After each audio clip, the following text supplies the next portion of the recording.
Biographique et artistique, acquise à travers les 2 premiers romans, La Facture, publié en 2016. De l'autre côté du miroir, que nous avons préfacé en 2019, l'écrivain Hassan Barsis se propose à travers ce 3e ouvrage littéraire, mûri par des lectures et des documentations historiques, couvrant sa région d'adoption française d'Alsace, sa belle Alsace, comme disait Louis XIV, pour se livrer à son exercice d'interculturalité fructueux. À plusieurs égards, projetant un regard lucide sur sa terre d'accueil pour écrire cette fois-ci les mémoires de l'autre, qui est lui-même, comme disait Flaubert dans son chef-d'œuvre Madame Bovary, laquelle idée transformée en concept, le bovarisme qui inspire la psychologie actuelle.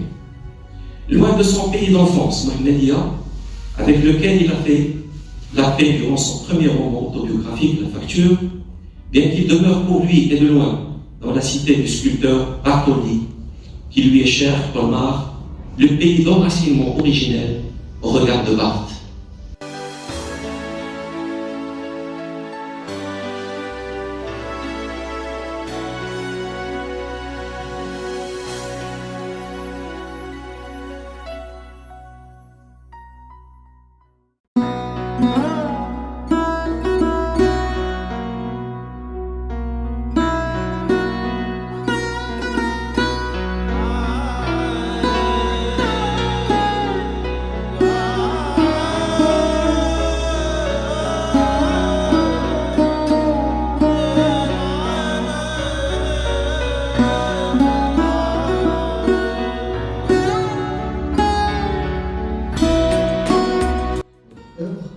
Le titre, Les engrenages du destin.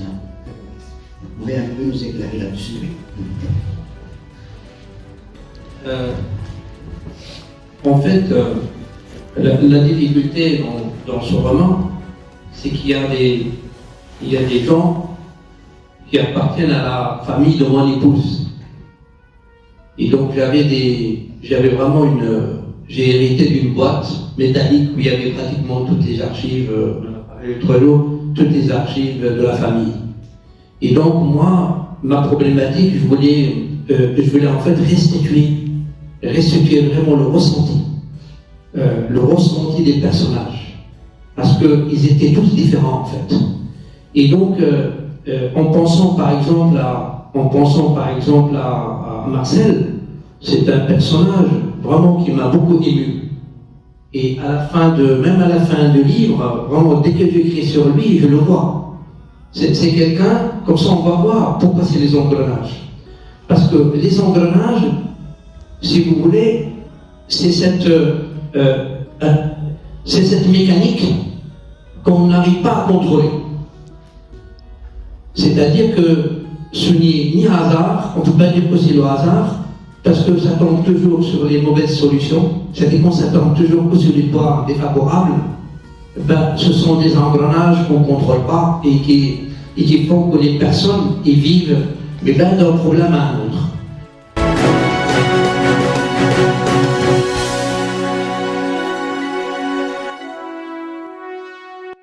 Et qu'on ne trouve pas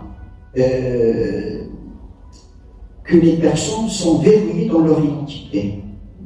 Qu'on ne trouve pas dans ce racisme qu'on a l'habitude de trouver dans les autres. Et on trouve plusieurs mémoires, les mémoires des lieux, on trouve également les mémoires de la guerre, on trouve les mémoires de l'art, de la culture et de la littérature.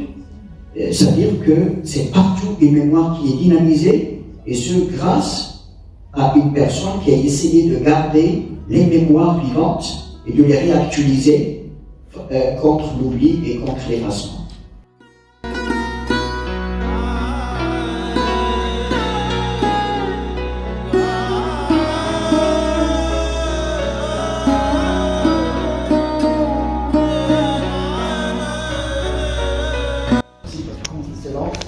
C'est riche. Non, non, c'est un plaisir au contraire, hein, prenez votre temps. Alors, juste une question, ce qui m'intrigue en fait, ça arrive. L'année dernière, il y avait également un monsieur que je vous ai présenté, un ami à moi, et qui est comme vous, à la fin, ça a pris du temps, il est venu à l'écriture. Il a fait de Marie Marchand, etc. On le connaît, Spinoza, il a commencé à lire la philosophie arabe, la philosophie occidentale, et tellement il était dedans, que c'est écrire, et c'est un grand plaisir, et une résidence, vous l'avez tout à l'heure dit. Moi, ce qui m'intrigue, en fait, c'est qu'une personne avec une tête mathématique, et on a tendance à dire qu'en fait, notre cerveau, il y a le cerveau gauche et le cerveau droit. Le cerveau gauche qui est lié, en fait, à l'analyse, la logique, le cerveau droit qui est plutôt, avec, bien sûr, la zone brocale, l'écriture, et puis le cerveau de la partie droite, qui est plutôt la créativité, les émotions.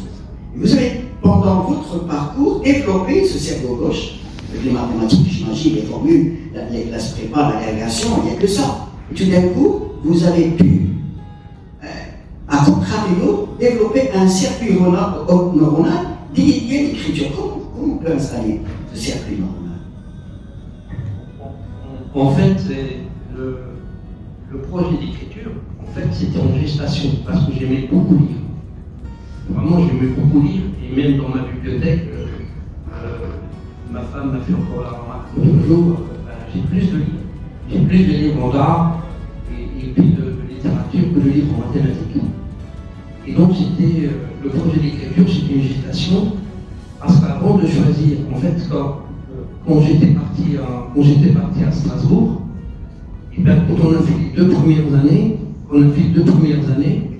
voilà, les 2 premières années, eh bien, on avait le choix, suivant les notes qu'on avait, ou bien aller à l'Institut de mathématiques, ou bien à l'Institut de physique, ou bien à l'école de chimie. On avait trois possibilités. Et donc moi, pendant la 2e année, je me suis dit, mais j'étais aussi bon en chimie, et j'étais aussi bon en maths. Et alors je me suis mis à lire l'histoire des mathématiques, l'histoire des mathématiques depuis l'Antiquité.